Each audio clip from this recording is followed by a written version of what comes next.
Do you believe in the idea that we are ultimately in charge of our own happiness and that happiness is always a choice? Throughout history, there have been plenty of great examples of individuals who have found happiness in spite of even the most dire of circumstances. People like Anne Frank and Malala Yousafzai. They've become symbols of the bountiful resilience, hope, optimism, and fighting spirit that we all have inside of us. Perhaps one of the most moving of all is the life of Eva Moses-Kor, a Romanian-born American Holocaust survivor. Eva and her twin sister Miriam were subjected to cruel human experimentation at the Auschwitz concentration camp during World War II.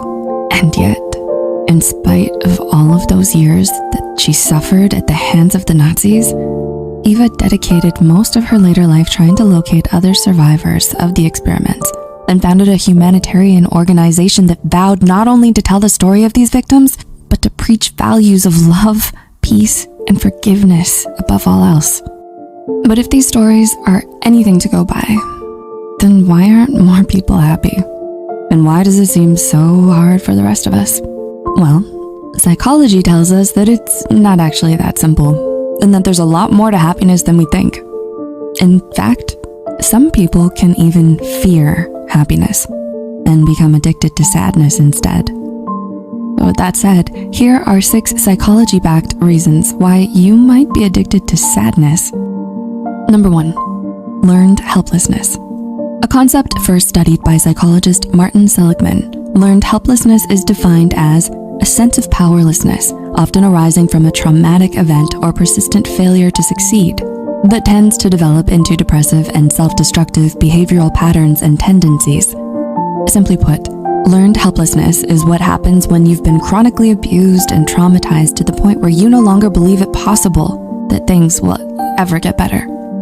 Tragedy and suffering have played such a large role in your life for so long you start to think there's nothing you can do to change things for the better anymore. And you become resigned, hopeless, and addicted to sadness. Number 2, positive reinforcement. Another reason why we may become addicted to sadness is if it is positively reinforced in us. Positive reinforcement happens when a desirable stimulus reinforces a certain behavior in us, making it more likely to reoccur.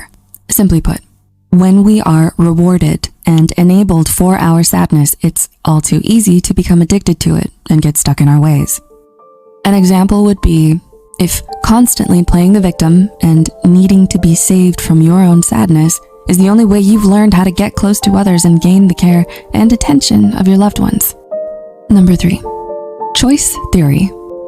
Pioneered by world-renowned psychotherapist William Glasser, choice theory, in a nutshell, posits that we are all responsible for what we choose to do, and that we're much more in control of our lives than we realize.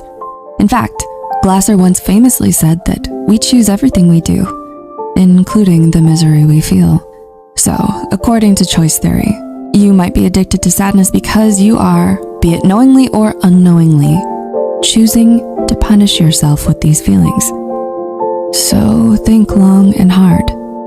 Is there anything you feel guilty about in your life that might cultivate such feelings of self-loathing? Number 4, unhealed trauma.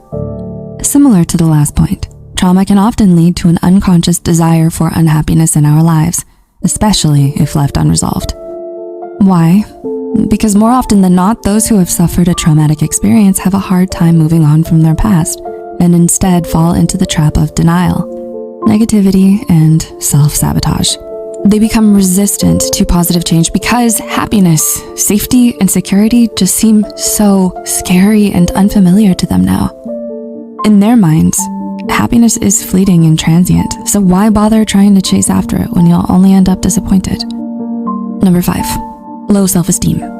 Some people also become addicted to sadness as a result of having low self-esteem.